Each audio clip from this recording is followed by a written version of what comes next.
Donc on ne doit pas s'arrêter. C'est-à-dire que de tous les côtés, on doit se pousser à devenir des mashpiim. Vous savez, je fais un peu de publicité encore une fois. On commence dans pas longtemps, juste après les fêtes, un séminaire d'études qui s'appelle Mashpia. Et ce séminaire d'études, c'est concrètement l'idée d'apporter la Géoula. C'est-à-dire de donner à chacun, d'arriver à élever son da'at, sa conscience, jusqu'à avoir vraiment les kélim d'être dans un état de Mashpia pour influencer les autres et puis entraîner dans sa vie la compréhension de la proximité avec Dieu qui est dans un tel état de proximité qu'en réalité, il n'y a pas de différence entre nous et Dieu. Mais pour y arriver, il faut vraiment faire des kélim de plus en plus élevés. D'accord ? Et c'est pour ça qu'on s'avance de plus en plus et c'est pour ça qu'on travaille dans ce chemin-là.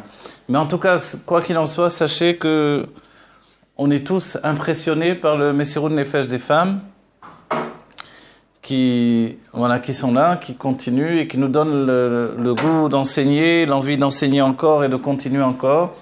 Voilà, alors au nom de tous les mashpiim,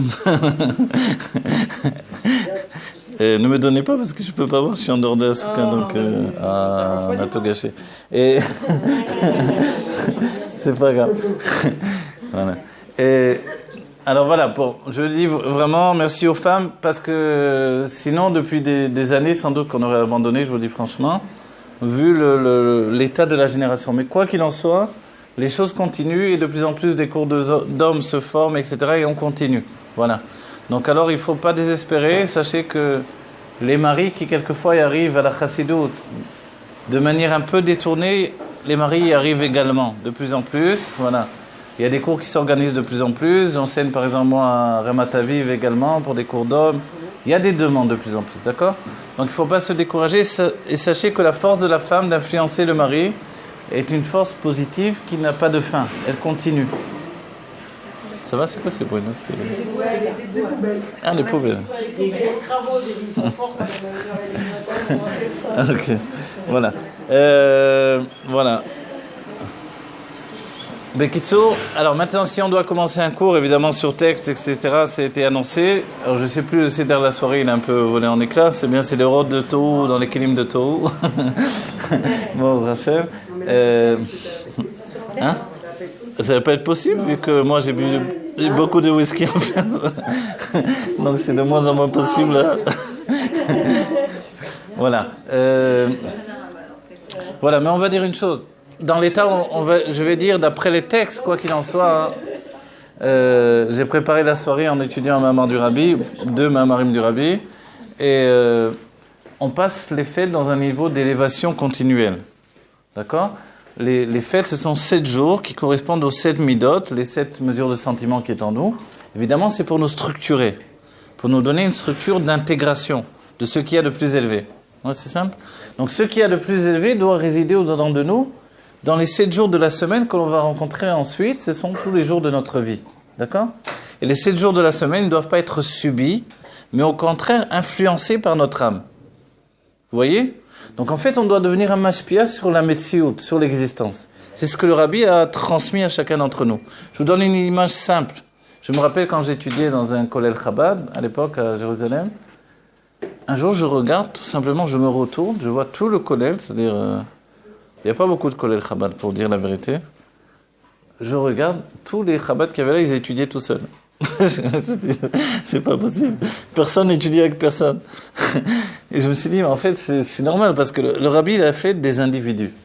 Chaque individu est là pour, en fait, après, influencer un monde entier.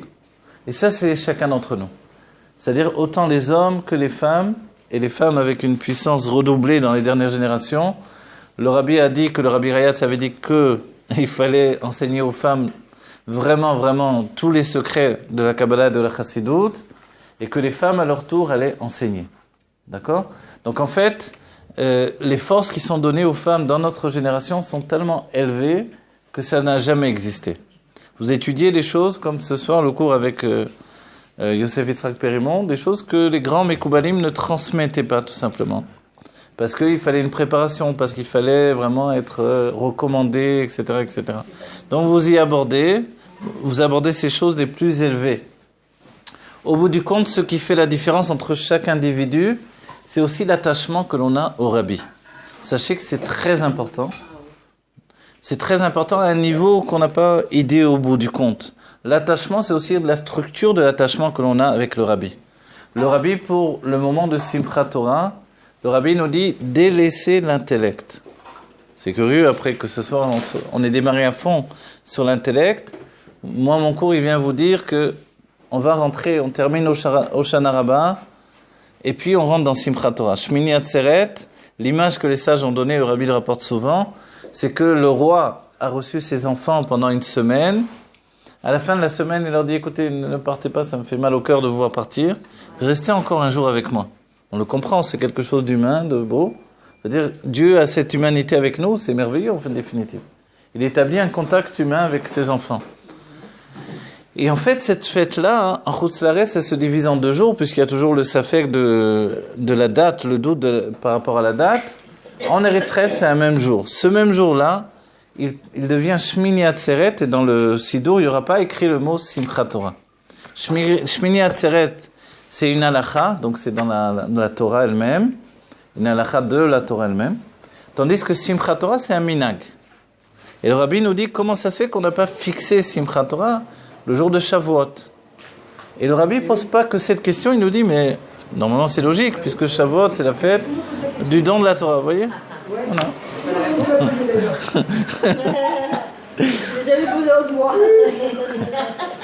Mais vous savez que le rabbi nous pose une autre question. Il nous dit, mais si déjà on pose cette question, pourquoi finalement Simchat Torah n'a pas été fixé le jour de Yom Kippour? Alors vous allez dire, quel rapport hein, voilà.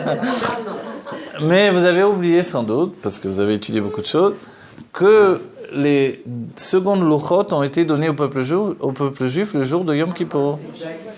Alors là, on comprend mieux la question du rabbi. Si on a reçu la Torah des secondes louchot, des secondes tables de la loi, le 2e jour, évidemment, c'est là notre vrai matin de Torah en vérité.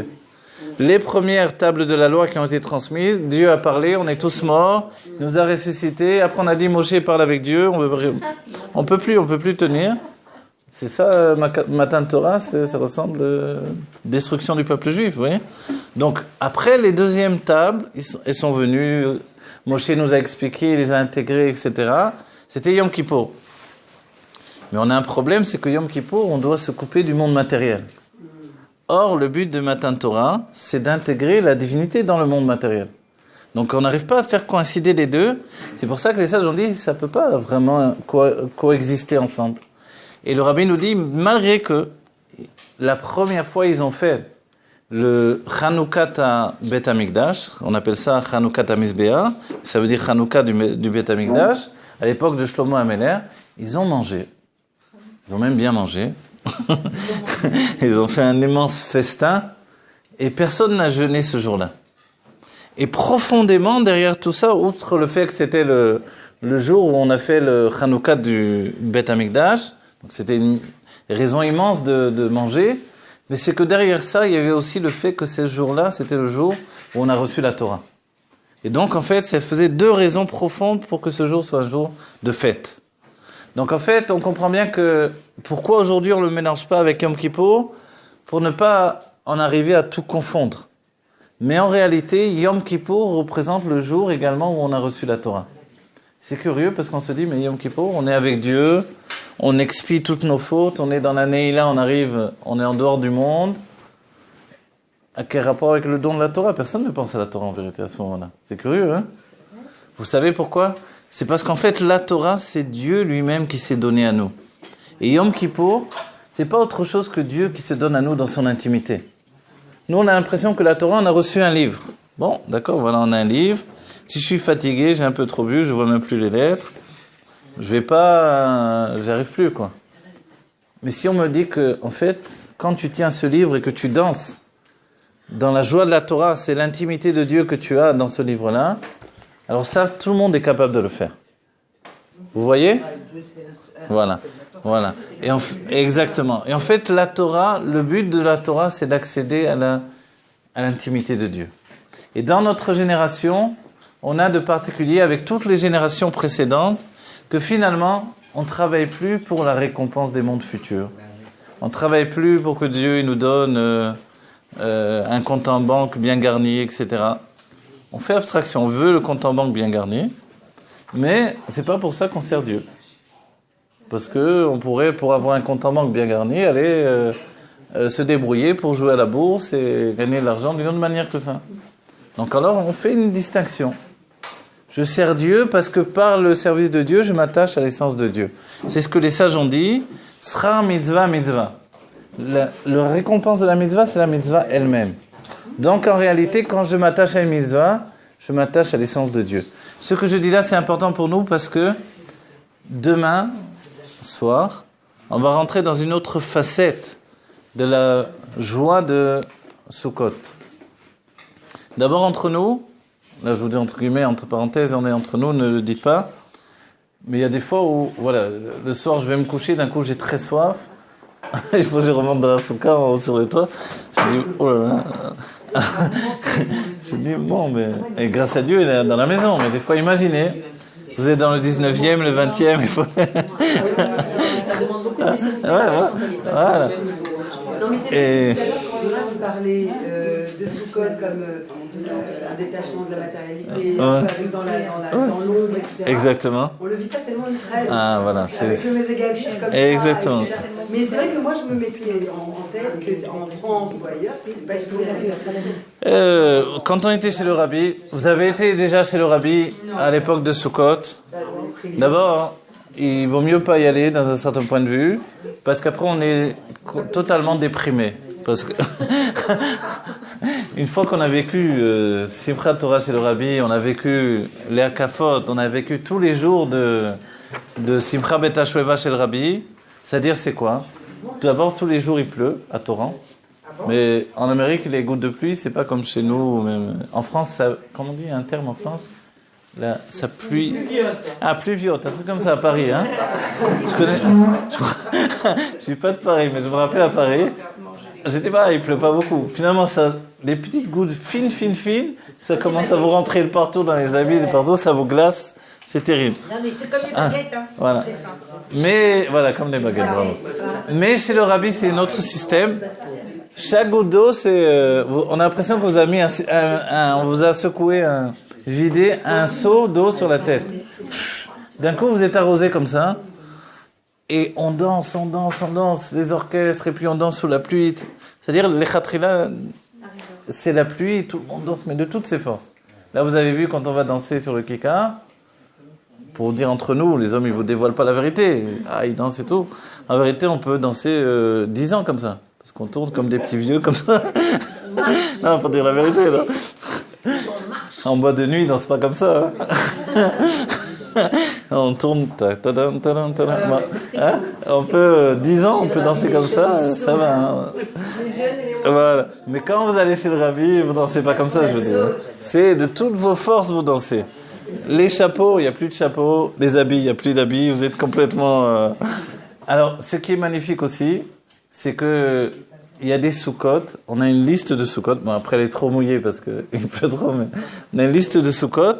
Tous les endroits où on peut aller manger. Sous la pluie, évidemment, mais quand même. On est habitué à manger sous la pluie. En train de danser, on n'en peut plus, on a besoin de boire. On va sous une soukha. On connaît personne, on ne sait pas qui c'est. On rentre, on boit, on mange et on repart danser. Toute la nuit jusqu'au matin. La police arrive et doucement, avec beaucoup de précautions, ils vous disent de partir pour rétablir la circulation parce qu'une rue entière a été bloquée.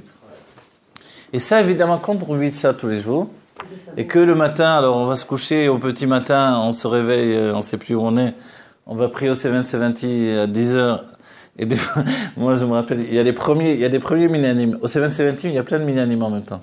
Il y a le minyan du Rabbi, à côté il y a un minyan à droite, à gauche, etc. Tous les côtés il y a des minyanim.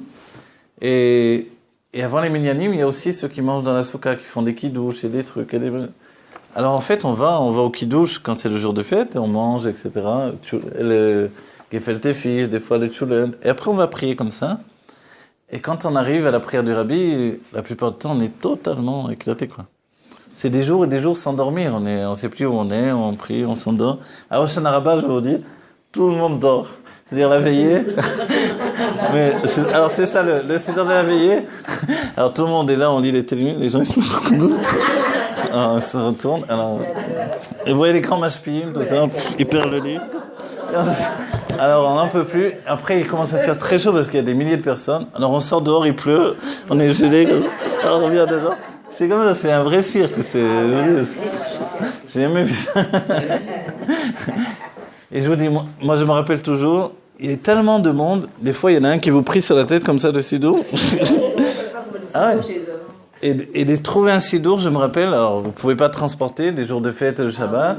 Vous arrivez là-bas à chercher un sidour, toute la prière, j'ai cherché un sidour. Quand finalement j'en trouve un jour, c'était un marzor de Rosh Hashanah. Une fois je trouve enfin un sidour, il y en a un qui me l'arrache des mains, le sidour. Je dis, c'est pas possible, des mains tu me l'arraches. Tu sais combien de temps j'ai mis à le trouver ce sidour? C'est comme ça, c'est le rabbi. Hein. C'est-à-dire, franchement, vous pouvez pas vous recoller dans l'amida pour faire les 3 pas en avant, en arrière. Il n'y a pas... vous en avez un qui voulait là. Ma fille m'a raconté, elle est là-bas en ce moment. Elle me dit, pour l'amida, au moment où on se baisse, tout le monde se baisse en même temps. Ah ouais. Les pas, c'est du surplace. Quand on sort le petit Sefer Torah du Rabbi, c'est la guerre pour accéder à ça. Il y a toute une estrade pour monter dessus, pour redescendre après. Je me rappelle, j'ai réussi à atteindre le Sefer Torah. Je ne sais pas comment j'ai réussi en vérité. Je me suis aperçu que quand on luttait, on repartait en arrière beaucoup plus loin. Alors je me suis dit, il vaut mieux se laisser entraîner.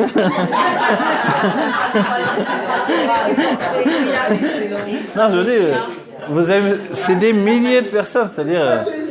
Là, j'imaginais pas, mais je vous dis comment c'est. Le matin, alors Hoshana Rabbah le soir. Non, c'est Hoshana Rabbah. Bon, toute la nuit, arrive à Shmini Atzeret après Simchat Torah, donc c'est 2 jours. Shmini Atzeret, vous croyez, vous allez enfin prier, vous en pouvez plus. On vous dit non, il faut partir en Taloucha, c'est-à-dire il faut partir très très loin. Le Rabbi a demandé ceux qui partent le plus loin. Ils ont plus de mérite. Maintenant, on a dansé toute la semaine, on ne sait plus qui quoi. En hébreu, on dit mi keneged mi, on ne sait plus qui contre qui. On dit, on part. Alors, il y en a qui partent. Alors, je vois des amis qui partent. Je dis, bon, je pars avec eux. Maintenant, on n'en peut plus. Mais ils partent. On part dans des synagogues très très éloignées, au Shon Parquet, pour les encourager à danser à Simchat Torah. C'est le Rabbi qui a demandé. Alors, on part là-bas. Maintenant. On va là-bas à pied, mais attendez, c'est au pas de marche, c'est-à-dire, franchement, je ne m'attendais pas. C'est-à-dire, on part comme ça, mais pas 1 kilomètre, 5 kilomètres. Mais vous arrivez là-bas, vous ne savez plus où vous êtes épuisé, et vous n'avez même pas bu, rien du tout. Et bon, alors on danse avec les gens encore, etc. On passe le Sefer Torah et ils vous attendent parce que ça, vous allez arriver. Dit bon, allez, on doit repartir, on doit retourner au 77. Encore 5 km de retour. Ah non, c'est pas possible. Mais je vous dis, c'est comme ça, hein. Et tout ça au pas de course, on arrive au 77. Moi, je vous dis, j'étais irrité de partout. La transpiration.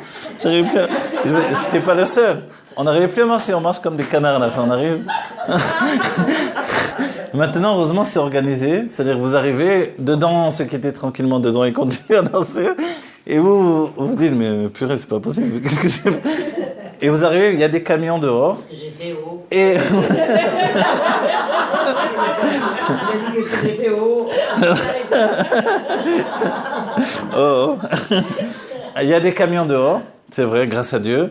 Et on a toujours, il y a le vin Farbringen, le vin sucré, on fait kidouche et on mange des sandwichs. Et après, on nous dit, allez, il faut rentrer dedans. Et moi, je me rappelle la première fois, on rentre dedans. Non, on s'y attend pas, quoi. On rentre dedans, il y a ce qui s'appelle la machine à laver. La machine à laver, personne ne connaît ça. Déjà, voilà, à Sainte, déjà, il y a beaucoup de monde. Mais là, c'est des milliers. Vous rentrez dedans pour danser, c'est-à-dire, vous savez comment c'est. Alors là, on a dit les petits vieux, là. La kermesse du dimanche. Mais là-bas, vous rentrez dedans, mais attendez, vous êtes comme ça. Le chapeau, il est là, le surtout. Ça déchire les surtout. Le chapeau, vous en avez plus. C'est-à-dire, vous vous demandez comment ça se fait qu'on va dans ce côté-là et pourquoi il y en a qui vont de ce côté-là. Et il y en a qui vont à droite, les autres à gauche. Ah, on s'est tous pris. Ça s'appelle la machine à laver. Le rabbi lui-même, il utilise ça. On dit, ah ouais, c'est pour purifier le nettoyage à sec. Et maintenant...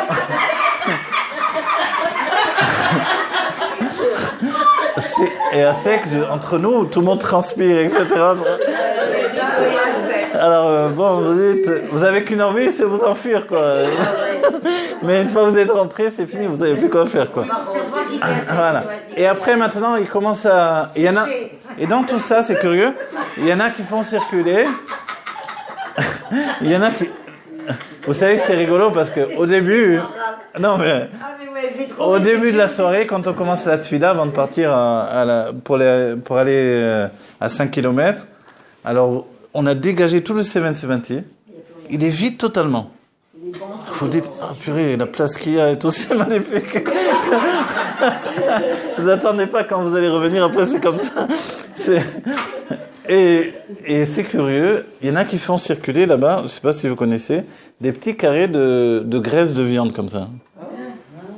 Des graines de quoi? De la graisse, c'est très ashkénaze. Bon, moi je ne sais pas habitué. La graisse de viande, voilà. La gélatine en fait de viande. La gélatine de... Alors ils font passer comme ça les chassidim, mais vous avez... Ah non, un truc de ça. Qu'est-ce que... Pourquoi cette gélatine? C'est pourquoi la gélatine? C'est... Même avant la prière, il commence... C'est un grand anneau. Alors, moi, j'ai pas pu manger pour dire vérité. C'est voilà. Mais il y a des heures qui tombent tout seul. Alors, mais, par contre, alors, quand on revient, donc je vous ai dit, on revient avant de rentrer dans la machine à laver. Il y a des fois des vieux chassidim avec des bouteilles de vodka. Ouais, c'est sans arrêt. Bah Et oui, ils vous donnent sans arrêt. Allez, vas-y. Bah oui, avec le produit de la On machine. boit et on y va. Alors maintenant, quand vous voyez, vous êtes dans la machine à laver de tous les côtés, je vous ai dit, vous voyez, tout à coup, on sort le Sefer Torah du Rabbi. Alors tout le monde n'a plus qu'une envie maintenant, d'aller vers là-bas.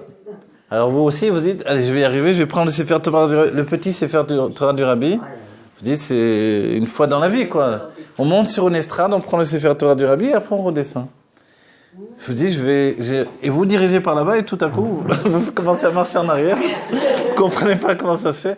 Mais la marée est tellement grande, le courant, c'est comme ici à Natania dans la mer, vous repartez en arrière d'un coup, et vous comprenez pas. Et plus vous vous forcez, plus vous repartez en arrière.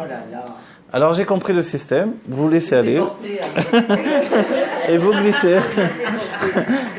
Je me suis pris à 3 fois avant d'y arriver. Vous glissez avec l'épaule comme ça, et hop, et au dernier moment, vous foncez sur les escaliers, vous accrochez, et là vous montez en vous traînant sur les escaliers comme ça.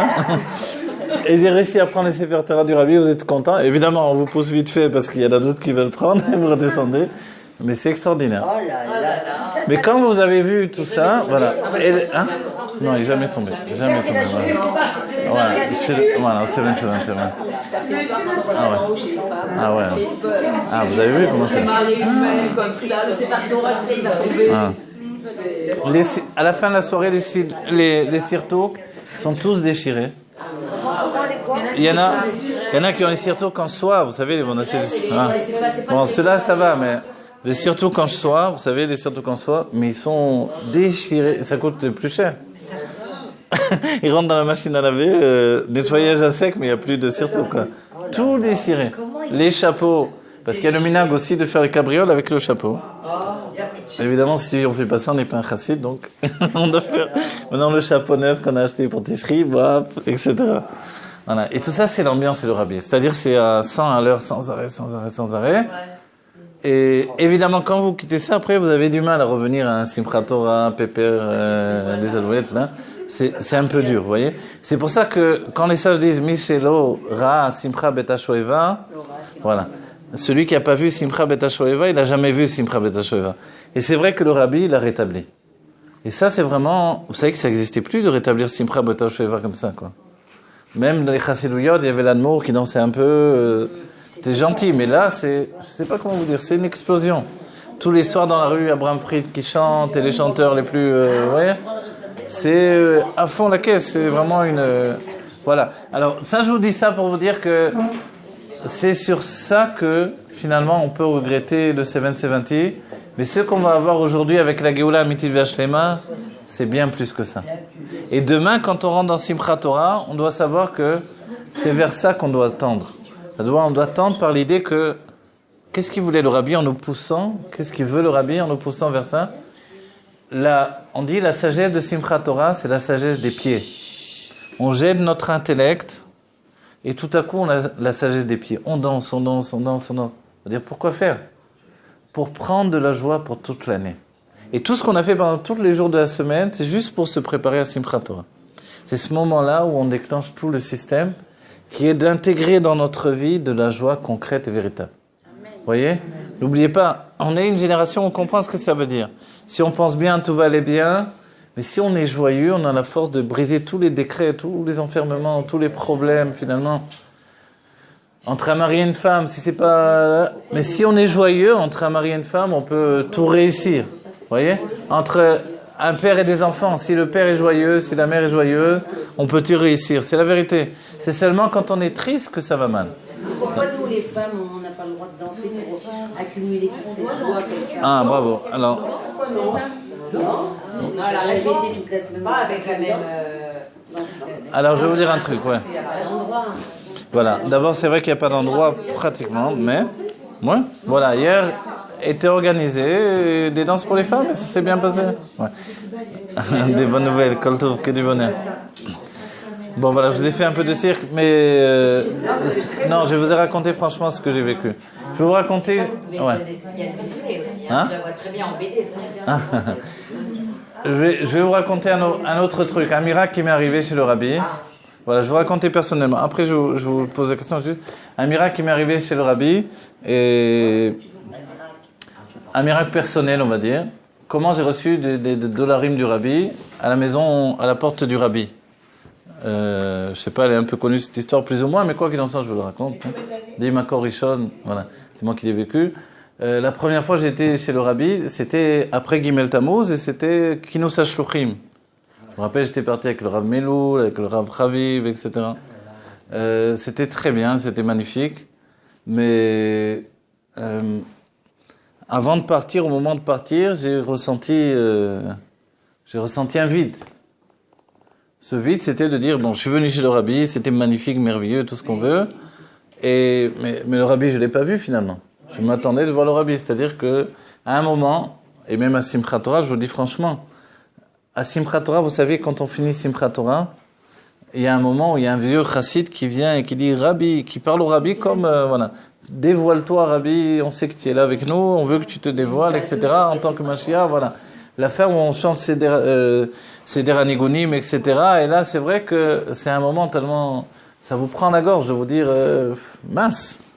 On sent tellement le rabbi et on ne le voit pas. Évidemment, c'est le secret. Maintenant, je peux vous l'expliquer à Chassidut, comme on dit avec David Ameller. Quand est-ce qu'on sait qu'il était là? Quand sa place était vide. Vous voyez?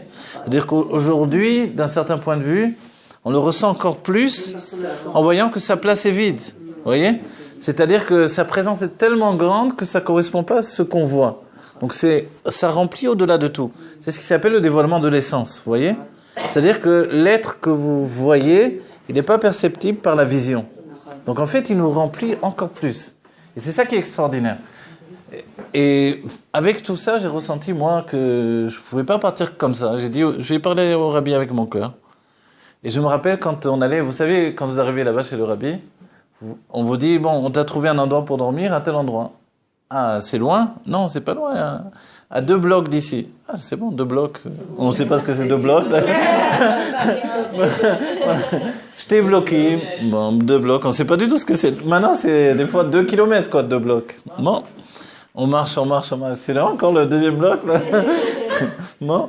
On arrive là-bas. Vous savez comment ils accueillent dans des statements. C'est-à-dire, je me rappelle, on était dans une sorte de gymnase une femme qui donnait des cours une chabad. Des cours pour les femmes, quoi, comment ça s'appelle? Non, pas comme de stretching féminin, quoi. Voilà. Ouais. Aérobic. Voilà. Il y avait plein de trucs pour dormir comme ça, plein des matelas de sport, quoi. Je me rappelle même une année où il y avait un ami à moi, il est venu en pleine nuit, il a débarqué. Je lui cherche un matelas, je trouve rien. Et d'un coup, j'ai trouvé un matelas, je sais pas à quoi ça sert, mais une espèce de matelas comme ça, en misbéar, vous voyez. J'ai dit, je t'ai trouvé que ça. Il me dit, bon, d'accord, c'est déjà ça. Toute la nuit, le pauvre, il a glissé en bas du... il a glissé en bas du lit. Le matin, je le vois, j'ai dit, ça va, tu as bien dormi? Il dit, j'ai pas dormi la nuit. C'était un truc, je crois, à quoi ça servait, une espèce de toboggan comme ça. Oh, mon bébé. Voilà. Et alors, je vous dis le miracle en vitesse. Le miracle, c'est ça, le miracle simple, mais très beau. quand je suis, pour aller de l'endroit où je dormais au 770 sans arrêt, je passais devant la maison du Rabbi, Rov President, et je faisais toujours un arrêt devant la maison du Rabbi, et je me disais peut-être le Rabbi va m'apparaître. En même temps, j'avais très peur qu'il m'apparaisse parce que je me dis, je vais me faire une crise cardiaque peut-être. Mais quoi qu'il en soit, j'étais partagé entre les deux choses, quoi.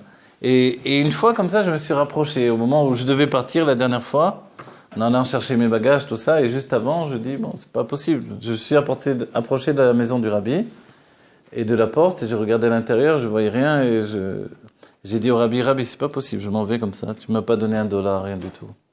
Ça se fait pas, quoi. Franchement, c'est pas possible. Je peux pas m'en aller comme ça sans que tu me donnes rien, etc. Et d'un coup, il y a eu quelque chose dans ma tête, très curieux. Dans ma tête, il y a comme ça une phrase qui s'est répétée. C'était « Regarde dans la boîte aux lettres ». Maintenant, je vous dis franchement, je n'avais pas vu qu'il y avait une boîte aux lettres. C'est à l'américaine, je ne suis pas très au courant. Tout est différent là-bas, vous voyez. Pour vous dire, même les toilettes, hein, si vous avez été chez le Rabbi, il y a des trucs un peu à l'ancienne. Les toilettes, je crois qu'ils étaient inondés la première fois que je suis allé. Alors j'ai cherché les toilettes d'à côté, ils étaient aussi inondés. C'est-à-dire que l'eau, elle n'est pas en bas, elle est en haut directement. Donc vous croyez, mince, elle est bouchée, quoi. Donc tout est différent. Et même les boîtes aux lettres, c'est différent dans les portes. Donc dans ma tête, il y avait une voix qui dit « Regarde dans la boîte aux lettres, regarde dans la boîte aux lettres ». Maintenant, je n'avais même pas vu qu'il y avait une boîte aux lettres, je l'ai cherchée. Et en bas de la porte, il y avait une boîte aux lettres. Non, la maison du Rabbi. Ah, la maison du Rabbi. Moi, j'avais la main sur la mezouza. Ah oui. Comme ça, et je parlais au Rabbi. Et dans ma tête, il est rentré. Regarde dans la boîte aux lettres, regarde dans la boîte aux lettres. Okay. Alors, j'ai cherché, j'ai trouvé la boîte aux lettres en bas de la porte, en fait. Une boîte aux lettres, vous voyez, on lève le truc comme ça. Et comme dans ma tête, ça n'arrêtait pas de répéter cette phrase-là, regarde dans la boîte aux lettres, regarde dans la boîte aux lettres. J'ai ouvert la boîte aux lettres, j'ai mis la main dedans, et il y avait $5. $5 Non, 5 billets de $1 du Rabbi. Et moi, j'ai été complètement pris. Je me suis dit, le Rabbi m'a donné $5. Et je vous dis franchement, ce qui est extraordinaire, c'est que si c'était pas la phrase dans ma tête, je serais parti normalement, quoi. Parce que j'avais même pas vu qu'il y avait une boîte aux lettres d'abord. Vous voyez ? Et après, j'ai voulu en avoir le cœur net, je vous dis franchement. J'ai mis $5, j'ai dit, le Rabbi m'a donné $5. Et juste avant de partir, j'ai été trouver le Rav Gruner. Peut-être qu'il vous donnait que $1 et il y avait... Non, mais il y avait $5. Et j'ai été voir le Rav Gruner et je lui ai expliqué. Et il était resté étonné, il a dit, c'est incroyable. Et j'ai dit, Rav Gruner, j'ai dit, d'accord, c'est incroyable, mais est-ce que c'est le Rabbi qui m'a donné $5 ? Il a dit, mais bien sûr, c'est le Rabbi qui t'a donné $5. Voilà, et j'y suis parti, j'ai reçu $5. Voilà.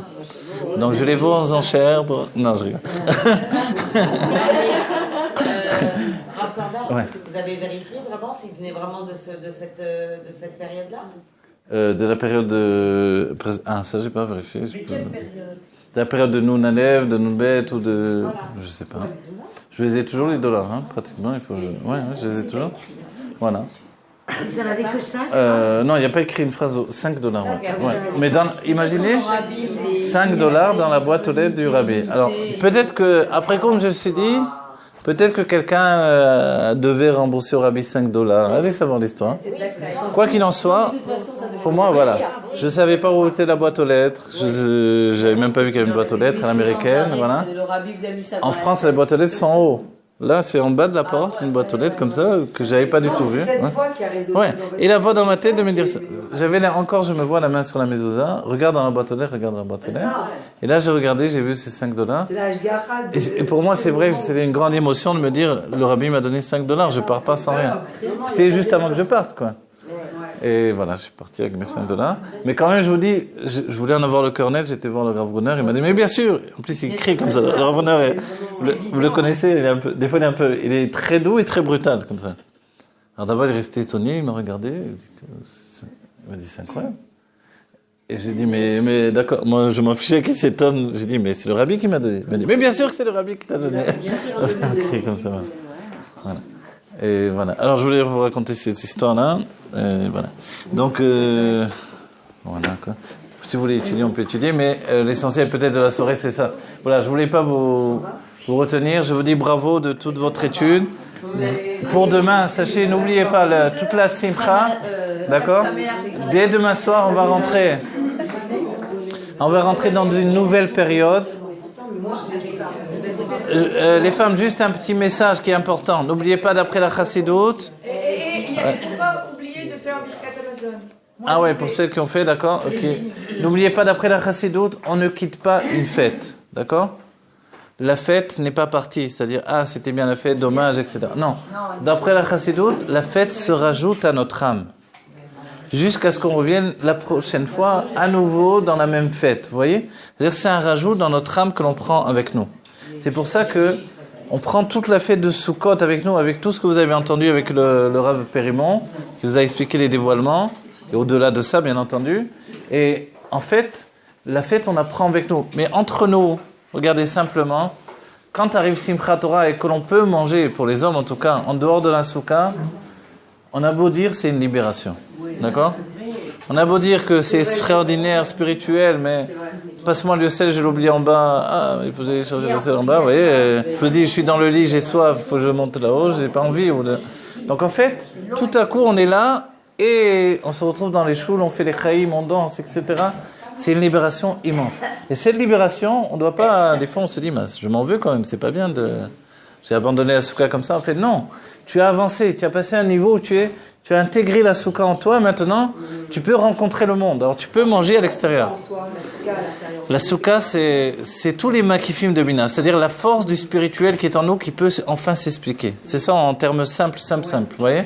On peut expliquer des choses qui nous dépassent. Et ça génère en nous des désirs d'étudier à nouveau et de rentrer dans l'infini divin. Vous voyez? Donc ça devient quelque chose qui s'intègre dans notre personnalité. Quand on arrive à Simchat Torah, on dépasse toutes les mesures. Moi, j'étais shamash à Jérusalem dans une choule de Shari Chesed. C'était une choule de milliardaires. Il y avait beaucoup d'Américains qui venaient du 770 d'Afka. À chaque Simchat Torah, c'était... je veux dire l'ambiance. Alors, dans la choule, ils mettaient une rue entière, ils bloquaient la rue pour faire un immense kidouche. Et les Américains, ils boivent du whisky comme on boit le lait, quoi. C'est-à-dire, le whisky, ça descend, etc. Et dans la choule, ça passerait toujours en match de boxe, quoi. Voilà. Comment je vais vous dire ça? Je vous dis ça pas pour critiquer, évidemment, le fait que ça parte comme ça, pour vous dire qu'il y a tellement de puissance, en fait, qui se dévoile au moment de Simchat Torah, que notre travail, c'est pas de le dégager par l'agressivité, c'est de pouvoir le gérer pour l'intégrer dans notre vie pour toute l'année. Voilà. C'est des rois de Tohu, voilà, qui sont très très fortes. On entend beaucoup d'histoires. Le message du Rav de tout à l'heure, non? Voilà, exactement. Oui, parce que c'est le message, là, je l'intègre dans notre vie. Alors les kélim, non. Les kélim, alors voilà, par la danse avec une soumission, on est tous au même niveau. Il n'y a plus le grand Rav et le truc et le ci et là. Pareil, l'autre qui comprend rien, il ne sait pas lire en hébreu, c'est la même chose. Tous, on a la même joie. Il y a une joie infinie, en vérité. On est vraiment heureux. Voilà. Alors, les femmes, elles dansent pas. Vous savez pourquoi les femmes, elles dansent pas? Pourquoi elles boivent pas à Purim, etc. Parce qu'elles possèdent tous ces niveaux en elles. Alors, comment on dévoile ces kélim? Vous les dévoilez par la joie que vous allez mettre au quotidien dans le service de Dieu.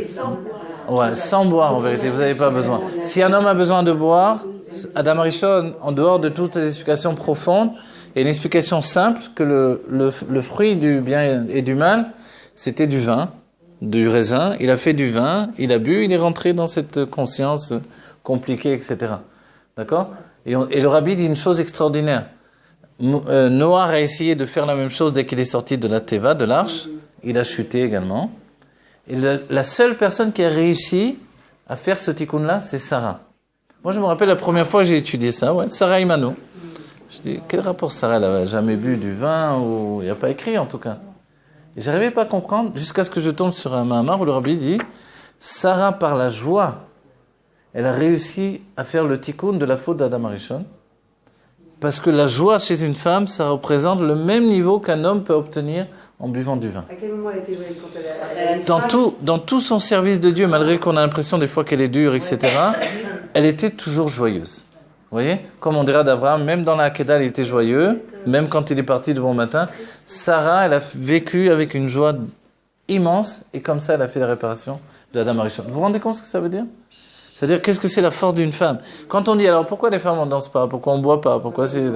Parce qu'en fait, les femmes, elles ont déjà ça en elles. Vous voyez? Moi, ça m'a mis des... Voilà. Voilà. Elles sont pas obligées même de s'asseoir dans un soukha pour obtenir ce niveau. La femme, quand elle a un bébé dans le ventre, quand elle est la maison dans laquelle le rabbi se tient et le mari se tient et la famille, la femme, c'est la soukha. Vous voyez? C'est exactement ça. L'homme qui est pas capable de ressentir ça, il faut l'envoyer dans la soukha. Pour que tout à coup, il ressente qu'est-ce que c'est d'être une maison. Il sait pas ce que c'est une maison, l'homme. On a beau dire, on sait pas ce que c'est au bout du compte. Vous voyez? Quand la femme nous dit, ah, j'aime pas cette maison, elle est trop petite, trop comme ça, c'est pas... L'homme, il dit, qu'est-ce qu'on s'en fiche? Après tout, on vient dormir, on travaille, on mange, qu'est-ce que ça fait? Alors, il comprend pas, en vérité, dans sa sensibilité. Et Dieu l'envoie dans la soukha pour qu'il commence à comprendre un petit peu, il ressentir cette chose-là. Et ça, en fait, la femme, elle le porte en elle. Donc toutes ces forces-là, c'est la force de la Emunah Pshuta et de la Simcha, le niveau de la Bina qui est dans la femme, et la Bina, c'est vraiment une construction.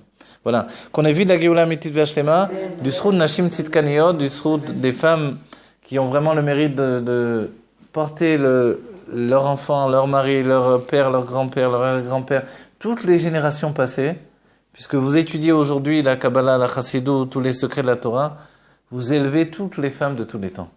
Vous êtes comparable à la femme de Rabbi Meir, à Sarah Imano. Vous étudiez des choses que peut-être elles-mêmes, elles n'ont pas étudiées. Et pas peut-être, c'est sûr. Vous voyez ? Elles n'ont pas étudié, mais elles l'ont vécu. Elles l'ont vécu d'une autre manière, parce qu'elles étaient des âmes élevées, des âmes des mondes divins. Aujourd'hui, en étant des gens normaux, il faut dire la vérité, alors on est capable de vivre ces choses-là par l'étude. Alors, vous vous rendez compte, le mérite des femmes aujourd'hui, il est infini, il est au-delà de toute structure, de tout dévoilement. Voilà. Donc vous provoquez la Géoula, et nous-mêmes, on doit se rendre compte que vraiment, grâce aux femmes, on continue notre action. Ouais. Le Rabbi a parlé de Tzarfat en particulier, la France, de la Shon Ufarasta, Bet Mashiach, etc., etc. La femme française, vous allez dire la femme tunisienne, non? Ou la marocaine, ou l'algérienne, les boulettes. Michel Ben Chana. Et d'abord un grand Mazel Tov au maître de maison, que Dieu... voilà. Chaim Ben Miriam, voilà. Charles Chaim Ben Miriam, voilà. Amen, amen. Que vraiment, vraiment... Non. C'est la première fois qu'on fait une veillée aussi bien. Ah, là, c'était sympathique en plus. Ah ouais. Et donc, votre séminaire... Je te dirai après. Des bébés pour Sandra, Sarah, Esther et Maxime, Sion, Ben Rachel. Amen, c'est très bien, d'accord. Voilà, des bébés. Des bébés, c'est bien. Allez.